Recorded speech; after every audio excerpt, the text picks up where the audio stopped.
All right, everybody. So Tuesday night, you saw my guys learning how to read the voltage readings and everything else on the gas furnace and the flame sensor. This is how you do it. So check your voltage is going into your flame sensor.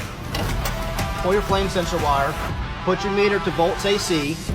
Depending on your manufacturer, stake one here and then touch ground, and you should get anywhere between 80 to 100 volts on that. Now that is not going to shock you or anything else. But that's what you should be getting, 80 to 100 volts, depending on the manufacturer. Goodman, I think, is about 40 volts. Now, to check the flame sensor reading, you have to check it through microamps, depending on your meter. So I'm set for microamps. I've got 2 jumper wires here. I'm gonna take 1 jumper wire and click it onto the flame sensor, okay? And then I'm going to click the other end onto my red lead. I'm just gonna lightly tap it up there so it's hanging out the way. Other wire, I'm gonna put it on my black lead, hang it up, and I'm going to stick it into here to get a reading on that. That way everything's done. Turn your thermostat to heat, crank it up. Now it's gonna go through the sequence of operation. Your inducer motor's running. Next you'll get your pressure switch closed to your gas valve.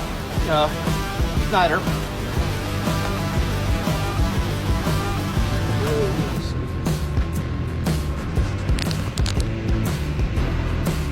There's our igniter. Now this is setting off a flame refraction. That is how your flame sensor works. It's taking 80 volts AC in, and when your flame hits your flame sensor, the flame is actually acting as the ground and it refracts. So you should be getting anywhere between 4 and 6. Now, right now it's showing negative because the black and red are switched. If I were to flip those two around, it'd be a positive 4.6. Now we're reading at 5. So anywhere between 4 and 6 microamps, you're fine.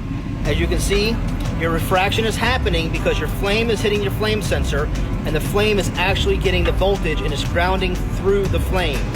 So that is how you check that.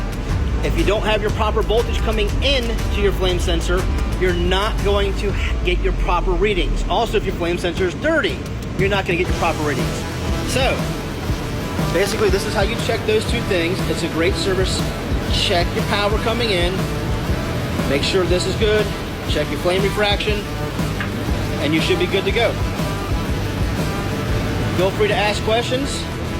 Have a good one.